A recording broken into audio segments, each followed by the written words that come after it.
How did he meet her? She nursed him through pneumonia. Oh. You're probably fonder of his sister. What, Elaine? It's hard to be fond of Elaine. She's very bookish and rather plain. Perhaps she might benefit from a shot of this. Does she have a young man? She was having some sort of dalliance with the schoolmaster.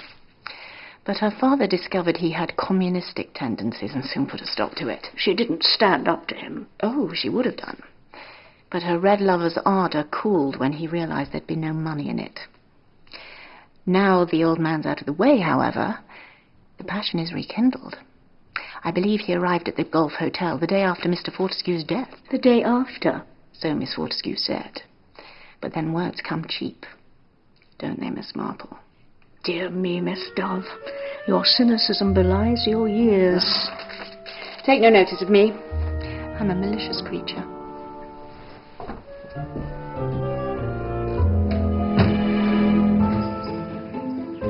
You came down to tea rather late, I understand. I had been writing letters and lost track of time. Miss Dove said you'd been out for a walk. Did she? Oh, well, now I come to think of it, yes. I had been writing letters, but went out for a breath of air. Chocolate? No, thank you. Meet anyone? No. No? Your husband hadn't come home yet? Oh, no. Percy didn't get back until about 7. By train? Yes. Do you know if Adele Fortescue made a will? Oh, yes, she did. But do you know when? About a month ago. Percy knew nothing about it. In fact, nobody did. I just happened to bump into her on the high street outside the solicitor's.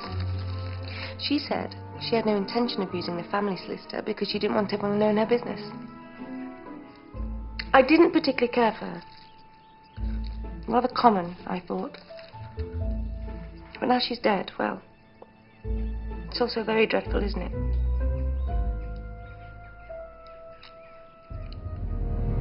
Do you know anything about blackbirds, Mrs. Fortescue?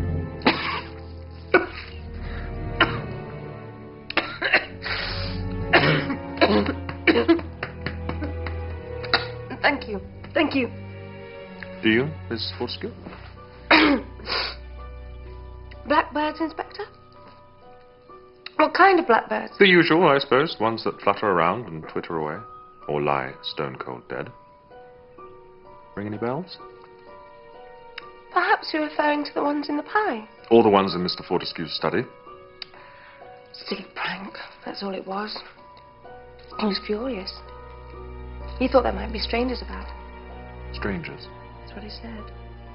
Of course, I don't remember very well. It was several months ago. Actually, would you mind, Mrs. Fortescue? I'm rather partial to the nutty ones.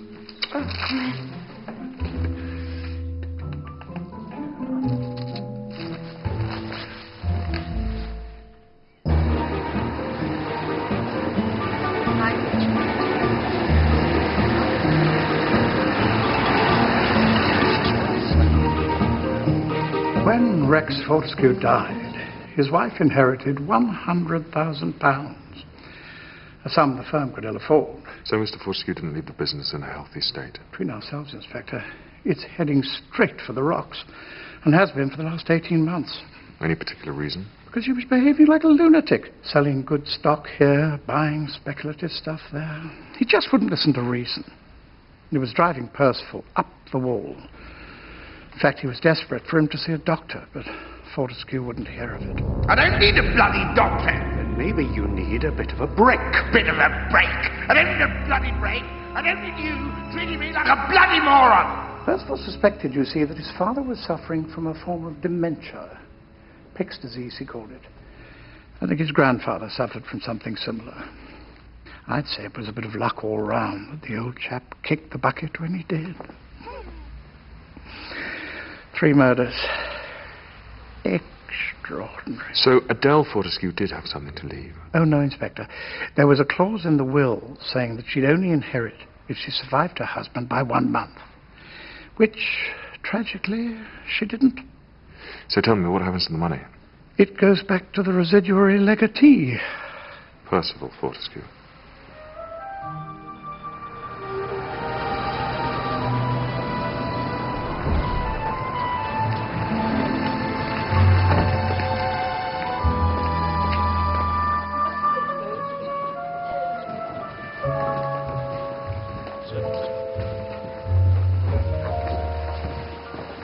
Good evening, Mr. Wright. Good evening.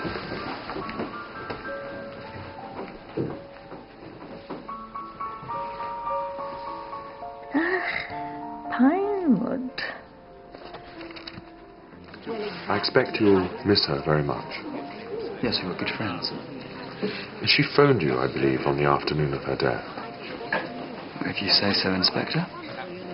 What did you talk about? Nothing very important, I'm sure. And then you went for a walk? No. I played a few holes of golf. I don't think you did, Mr. Dubois, because the hotel porter noticed you walking down the road towards Yew Tree Lodge.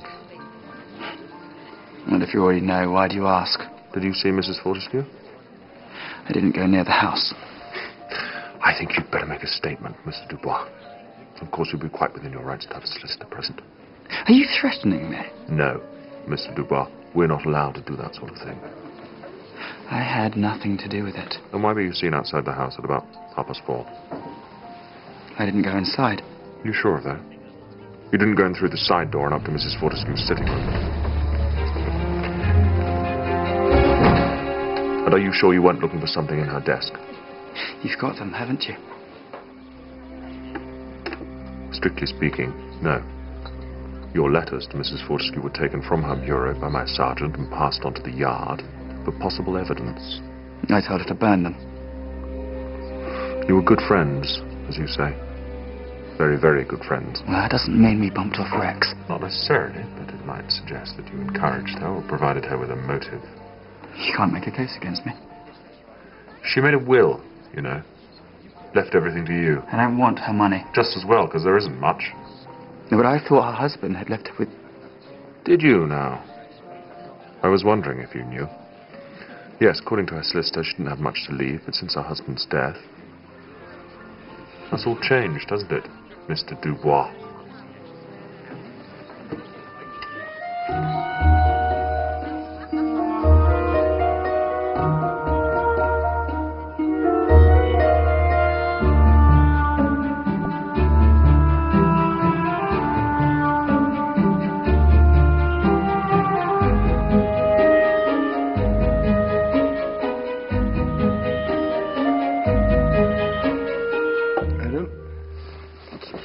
I was in the Isle of Man when Rex Fortescue was killed.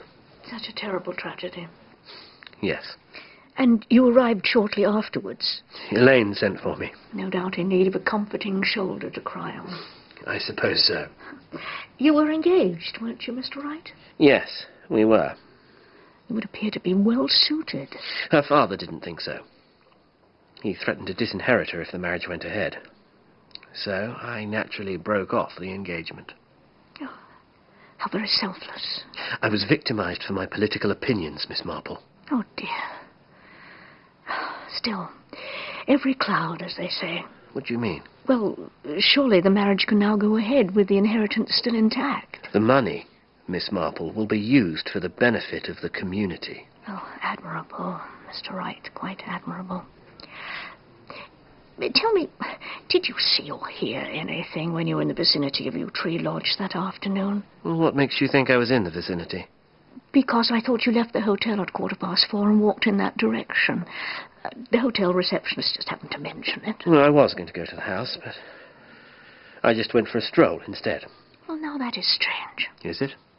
Yes, because someone said they'd seen you in the garden at Yew Tree Lodge at about 4:30. Well, visibility must have been very bad by then. Are you acquainted with Vivian Dubois?